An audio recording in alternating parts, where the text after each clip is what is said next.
Hello everyone, I'm trying another video. I'm going to do some pieces that are hanging on the wall. So this first one I did for my husband. It's our marriage sampler, but I did it of course a couple of years after we were married. Nothing ever happens quickly. And our son had been born by this time, so you'll notice on the right-hand side, I wonder if I can get a close-up, there is a little tiny teddy bear, and that represents him. So there is the one sampler. Oh, and I apologize, I probably should have looked up what these things were. If anybody really needs to know or wants to know, let me know and I will look these up. So off to the right of this is, I think this is a prairie schooler, Earth Laughs and Flowers, and this is done on a 36 count. And the reason I did this on a 36 count linen was I was planning on a sampler for my sister, a wedding sampler for her, again many years ago. I'd never worked on 36 count, so I did this little one just to make sure I could do it.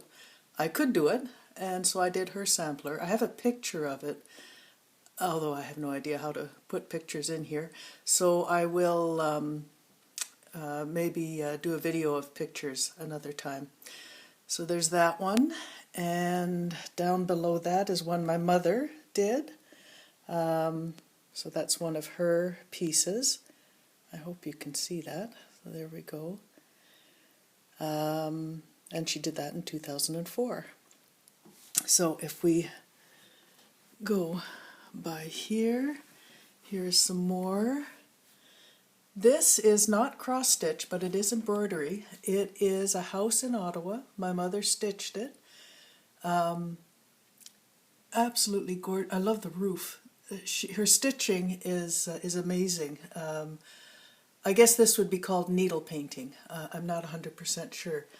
At any rate, she did several houses. Each one of the girls, after she passed away, received a house. This was mine.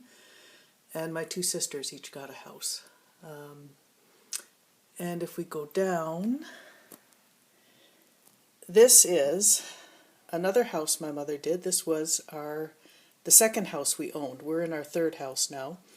But this was the second house we owned, and my mother stitched it from a photograph.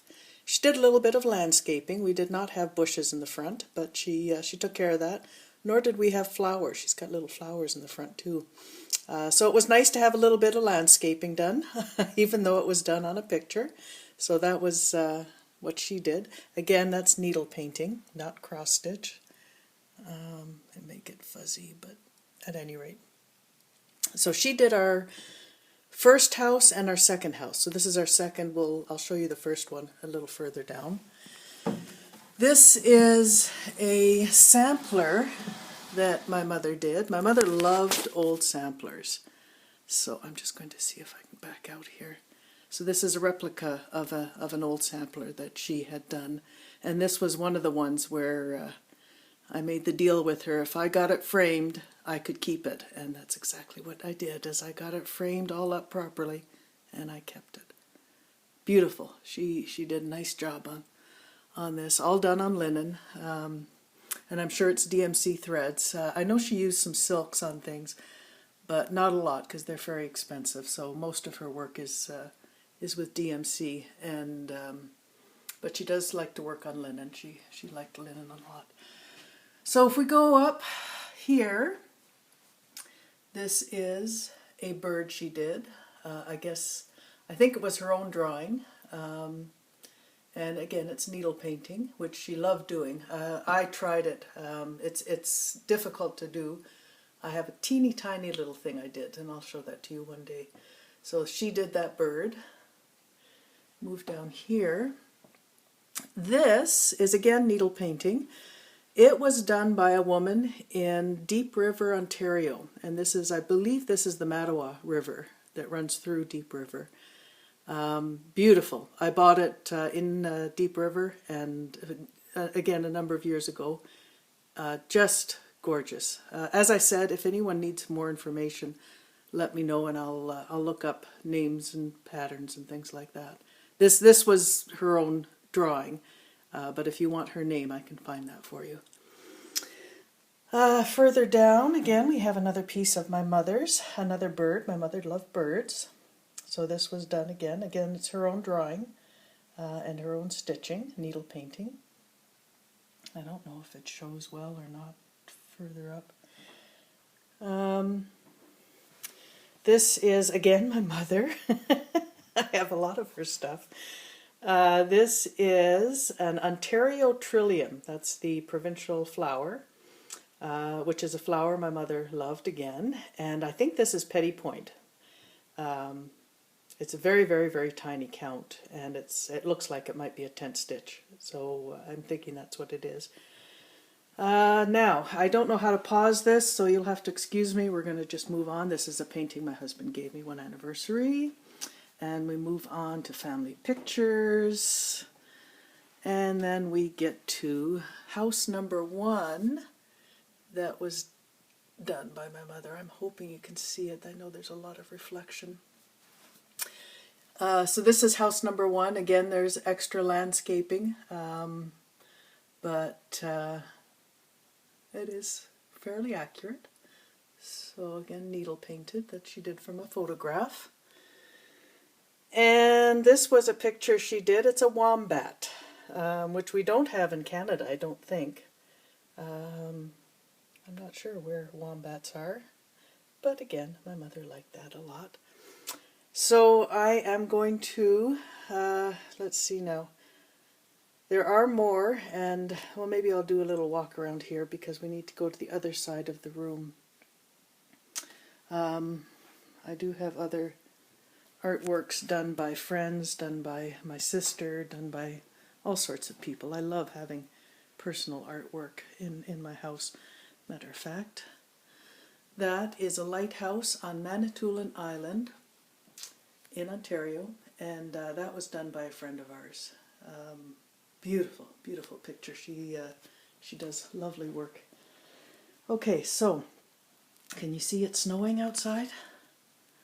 Oh my goodness, it is snowing. Maybe we'll walk around this way. You can take a look. And I'm so sorry for the... Oh, I've got to move this out of the way so I can actually get through here. So we have snowing. Okay, and in my cabinet I have some more work from my mother. We have a cross stitch on linen, Santa Claus. Kind of looks prairie schooler like. Now this one's not up on the wall, so let me see if I can flip this over. Done by, for Nina, 2005, but she doesn't tell me what the pattern is. Anyway, it is gorgeous. So that's one in here. It doesn't have glass on it, so I put it in the bookcase with the glass door. And some more stitching. We have another bird on a squash, again done by my mother. No glass on this, so it's done in there. Oh, and look, I actually have, well, there's 2 pieces here. Let me start with this one. This is mine. Another little tiny cross stitch I did. This was done, this again, it's on linen. Did I write on the back? Let's see if I wrote on the back. I did not write on the back. This was done on linen. My boy, he must have been 5, 6, 7 years old at the time. He was homesick with a fever. He laid on the couch and slept all day long, so I sat in the chair in the living room with him, with just one light on, and I stitched this entire thing. I just sat there all day long, just making sure that my boy was okay. So that's what I did. Now this little one back here is a Christmas ornament, done by my mother. Let me see if I can set that up here. There we go. Be Merry. I think I'm going to redo this. It's actually not done up very well, but my mother's usually pretty good at doing things up, but I think she did this one quickly. And then this is a little teddy bear with the Canadian flag singing either O Canada or Merry Christmas, I don't know which. Again, there we go, it's cross stitch and it's on linen. I'll put that back. Another piece, this is needle painting again. It's an owl by my mother. This one is just gorgeous. She gave it to my son. We had it in his room, but it got so covered in dust, I thought that's it. So, to a very wise young man, love Grandma and Grandpa. There we go. So that was from Grandma and Grandpa to my boy many years ago. The only other thing, I do have two things up here. And then I'll do another video for other things, so I'll have to get them out. So I have two more things. One is a cross-stitch cat that I did and made it into a pillow. This was from a magazine, and I love cats, but the only way I can have a cat is if it's like this, piece of artwork. So I did this, and then my mother helped me to make it into a pillow, and we used silk fabric to go around, which is very nice. My mother did the exact same stitching and made hers also into the exact same pillow, and she sent hers to a friend of ours in California. The other piece I have here, now this is a piece of history. This is my very first hardanger. No cutting, because it was the very, very, very first one I ever did. So I learned to do closter blocks, I learned to do the motifs, satin stitching, some eyelets, but as I said, there's no cutting. And this one I gave to my mother, and she made it into the pillow. So this piece is over 20 years old. It's still in excellent shape. And there's the pillow in the background. She did an excellent job finishing that with the piping and everything. And the pillow itself, the stitching is still beautiful. It's still very well cared for. Again, she kept it because she had made it up. She kept it. When she passed away, I took it. My father has Alzheimer's and is in a residence. So things like this, I just thought, well, we'll hang on to them. And the only other thing here is some Swedish weaving I did. And this is a Christmas. I just never, see, I like to read. Jeffrey Archer's pretty darn good. So this is Swedish weaving, and it's done on monk's cloth. This is the only piece I've ever done, but I have another one that I want to do, a table runner, so I'll be working on that eventually. And I think that's it for the moment. And I will pull out all my hardanger pieces. Most of them are put away. And the snow, it's not quite snowing quite as much anymore. Well, I think it's still snowing, but not quite so much. At any rate, thank you very much, and we'll leave it off there.